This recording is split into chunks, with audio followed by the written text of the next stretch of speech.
Vatican announces jarring criminal trial against cardinal, clergy, and lay people. On July 27th, a meteoric criminal trial took place in a makeshift courtroom inside the Vatican Museum. More than 10 clergy and lay people went on trial for alleged corruption and massive fraud unfolding within the walls of the Holy City. This trial is the first ever in the church's modern history, where a cardinal is investigated for financial crimes. Before the trial, in early July, Pope Francis gave his approval for the Vatican prosecutor to proceed with the indictment for 10 individuals, including Cardinal Becciu. I don't know how to pronounce Italian.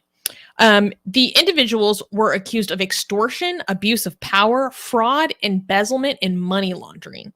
The indictment listed individuals ranging from low-ranking secretaries to cardinals. The trial includes an Italian woman who worked under Becciu and 2 brokers from Italy, Gianluigi Torzi and Raffaele Mincione. All right. Is it wrong that I don't trust any of this? Like the trial, the fairness of it? Is me just being biased against? Am I going to? I think it's a bias that many people hold. It's very interesting. So this is insane development in the Catholic Church, because like I said, this is kind of the first time this has ever happened in the church's modern history, especially taking a cardinal of the level of prestige of Cardinal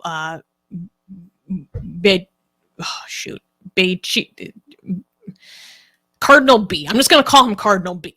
So he was reportedly Pope Francis's like right-hand man. So taking someone of his level to task is it's unheard of. And another thing that's very interesting about this is, people see Pope Francis as kind of a reformist pope, and he actually allowed the structuring of prosecution within the Vatican to be changed preceding this trial. So normally stuff like this would these kind of trials would be overseen by cardinals, other cardinals. But for this time, it's actually lay people, aka like civilians, who are not authorities within the Catholic Church, who are actually going to be in charge of prosecuting and the judicial process of this trial. It's very interesting. So it's also going to be interesting to see what the fallout is going to be, because as this proceeds, there's going to be a lot more evidence that is brought forth about the church's financial dealings than probably we have ever seen before. There was the person who is now an very high up or senior in terms of managing the church's finances, gave a statement that was basically like, we have a culture of secrecy, but for purposes like this, like we need transparency. So through this trial, which it's kind of just beginning, and reports are saying that it's going to be delayed for some reason, and then it will continue like probably in more in October in a few months. But all the materials that are going to be brought forth about this are going to give us a lot more information about the church's finances than we've probably seen in maybe ever.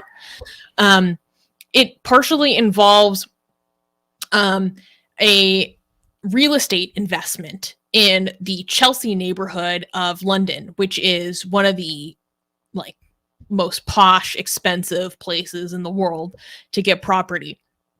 And they were supposed to invest $412 million into a property that used to be a Harrods department store that was going to be renovated into apartment buildings. And I'm not exactly clear on what went wrong. There was some, I heard tell of, there was over speculation on the worth of the property. There's accusations of inside dealing, of nepotism. And basically, whatever went wrong within this massive investment just caused the church to lose a ton of money that was, ostensibly given by the Catholic faithful. And it involves this cardinal, Cardinal B, also giving a lot of money to his brothers in Sardinia for their own charity purposes.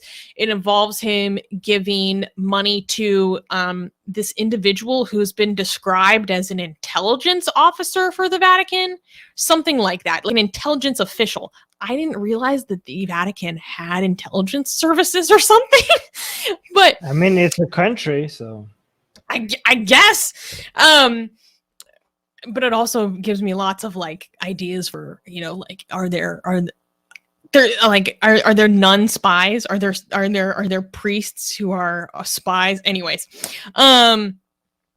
and this woman who was involved in intelligence in some capacity basically completely misappropriated all these funds that were given to her in part by Cardinal B to just buy designer goods, on expensive foods, on handbags and sunglasses and all this stuff. And so it's just this huge scandal about the complete misappropriation of all this money that is for charity, that Catholic faithful give to the church for the sake of charity, what they think is going to help spread the Catholic message and the love of God, and help their siblings of God in the world.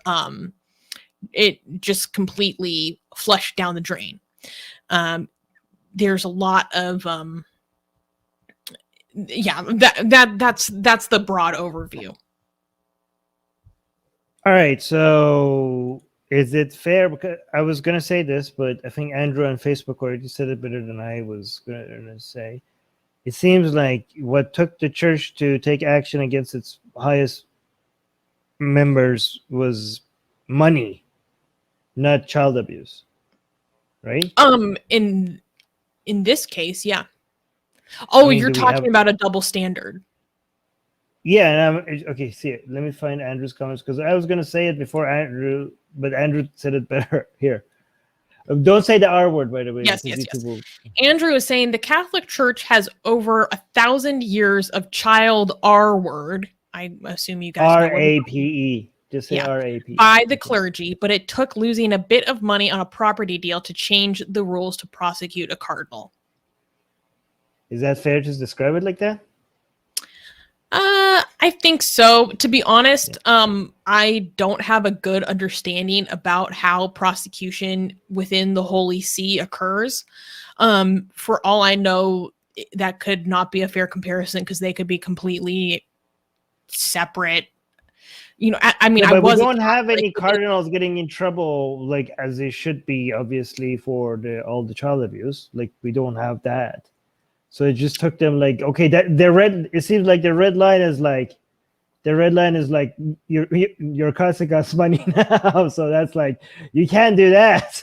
I mean, it's like, okay, abusing children, Jesus could forgive you for that, but if you take our money, we're coming after you. Like, it just seems like I mean, this is what it comes across to me. Like, maybe it's not. Maybe if we know the more, I don't know. It just seems like that. Yeah. I mean, maybe.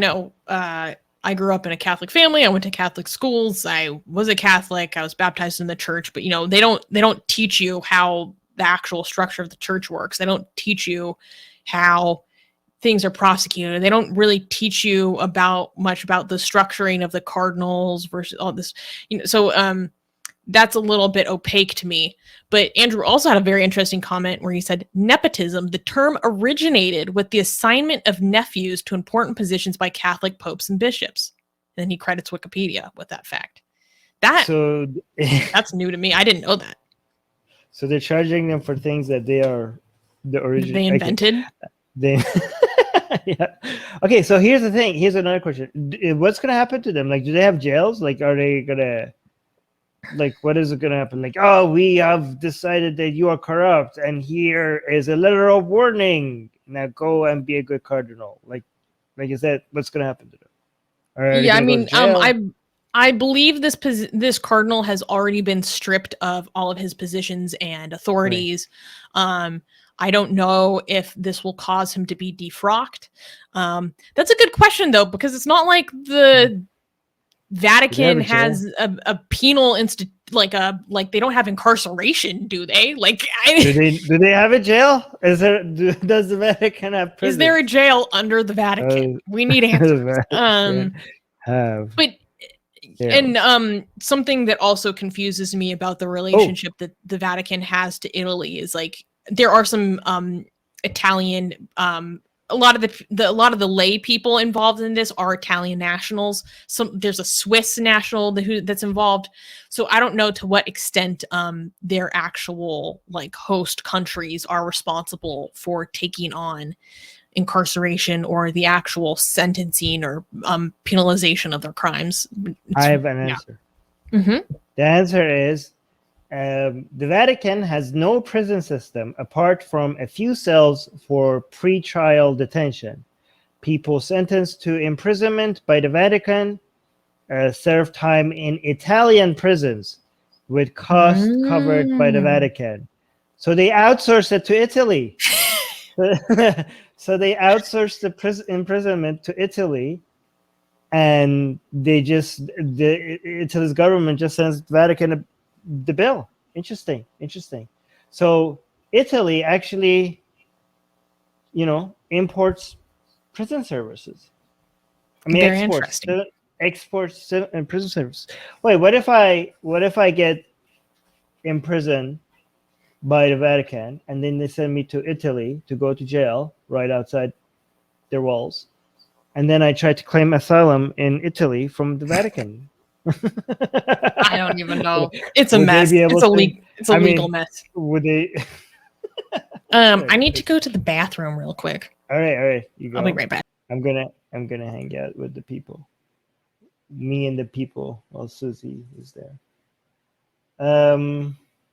Oh my God, you guys. What would be if Italy one day refuses to imprison people for the Vatican? Where would they send them to?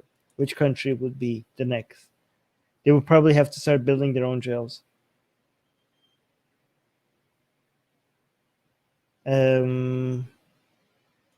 Vatican is really just spreading Christianity in the name of charity. The Vatican is not is like the Christian part of like the whole Catholic Church is now a secondary thing. The main operation that's just like the front. This whole institution has become something way beyond Jesus. That's just like the Jesus thing is just a branding for the Catholic Church. This is like a mafia type organization that exists and just those operations all around the globe with franchises everywhere. And there's just like the imagery of the branding is just loosely associated with Jesus, but everything else is just separate.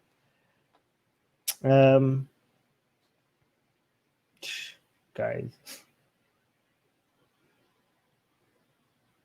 Oh, Susie's back. Hello. People were losing their minds for the few seconds that you left. All I see is people celebrating the Iranian takeover. I don't. Yeah, that's what I meant by losing their minds.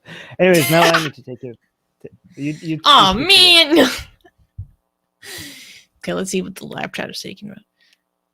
People are just. You guys were so happy for me to be gone. Iranian takeover. I can't. Persians will take the world again. Persian Empire expansionism. Yeah, it's interesting. I think something I want to do for myself is become a lot more educated on how these like weird detailed structures within the Vatican actually work, and the relationship between its so-called justice system with its actual like theological branch, because it just from the outside it feels so complicated. People are asking me if I washed my hands. Yes, I did. Um,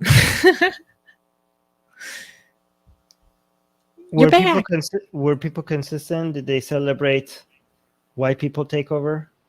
A little bit.